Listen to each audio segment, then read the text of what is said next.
ไม่กดบอกเขาเล่นแค่โคตรไทยขางเดียวตามแล้วเอา1 2 3โอเคผู้สาวเห็นไหมโตกันได้ยังหน่อยก็ตัดว่าเหมือนกับพลังได้เลยนี่ครับเป็นเน็ตไอดอลมาสั้นยังกระดอกกันเนี่ย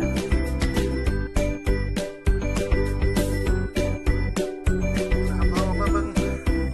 วิวรอบๆโอ้สั่นทีฟังได้เสียงหัวเขาหลดครับไม่บ้าลูก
ยังไม่ถึงนะครับชั้นที่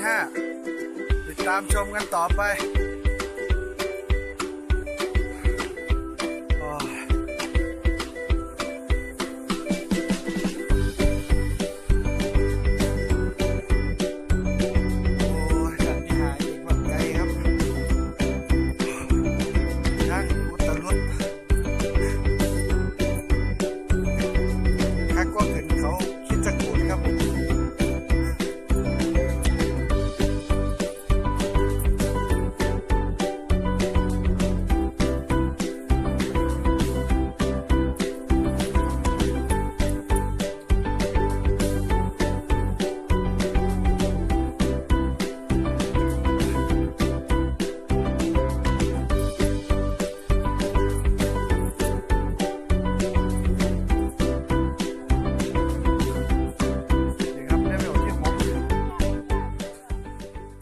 คำเฮีย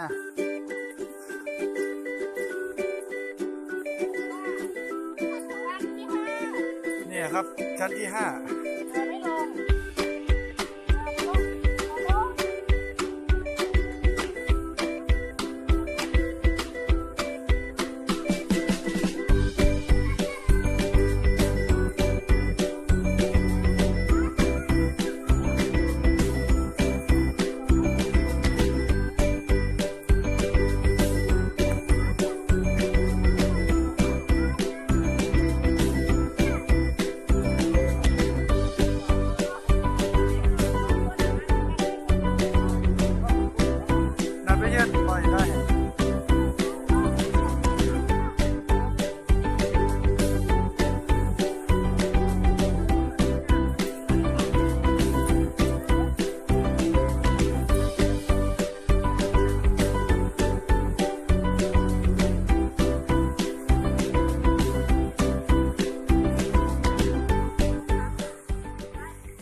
เป็นทางผ่านไปชั้นที่6นะครับ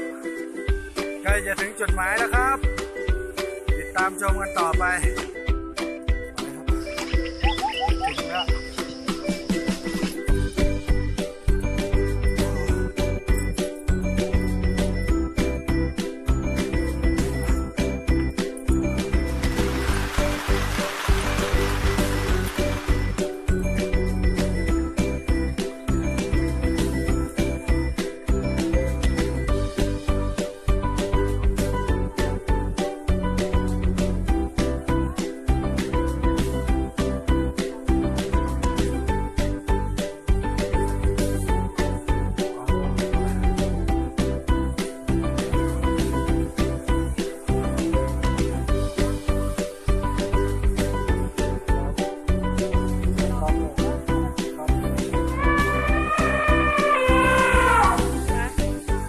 เอาไม่สต็อปก็ได้เอา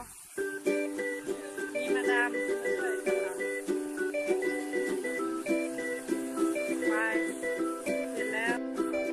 ชั้นสุดท้ายครับเราจะไปถึงสวรรค์ชั้น7อีกซ้ำใดกับบ่ฮู้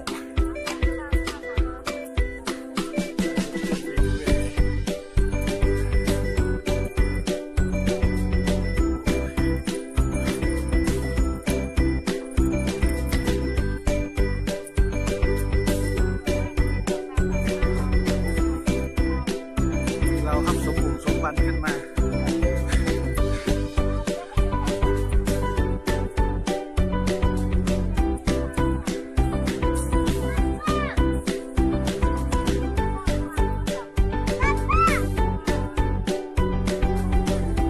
ถ้าคืนสมบุกสมบันมากครับ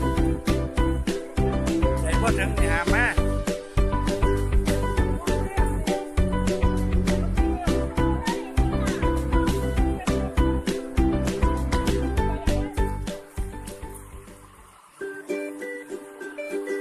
สวรรค์ชั้น7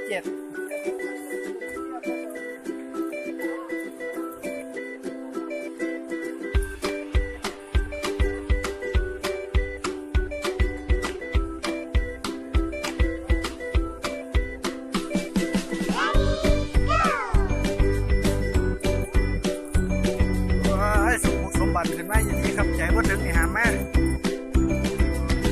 คนไทยไม่มีนี่เอาออกมา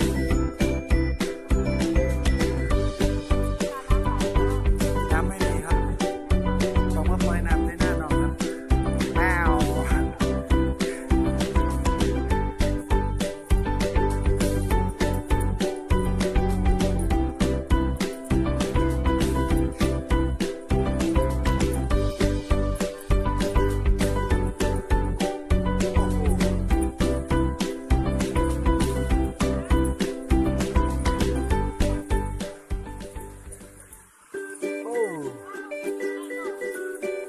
Really beautiful.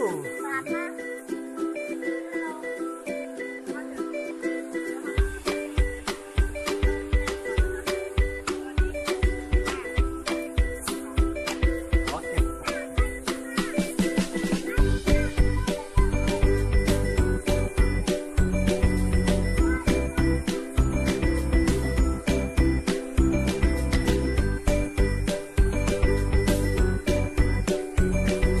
โอ้นี่ค่ะ แล้วก็มาถึงตรงเวลาวันที่เป็นชั้นที่7นะคะเนี่ย มาดูซิกแพคของพระเอกเราเป็นซิกแพคฝรั่งนี่ซิกแพคคนไทย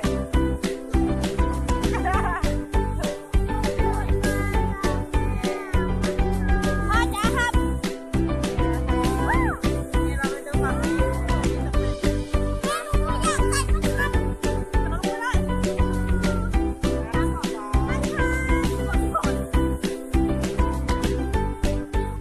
น้ำ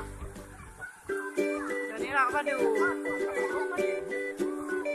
นี่ค่ะ อันนี้ขาวมาก ขาวมากค่ะ ขาวมาก น้ำขาวมาก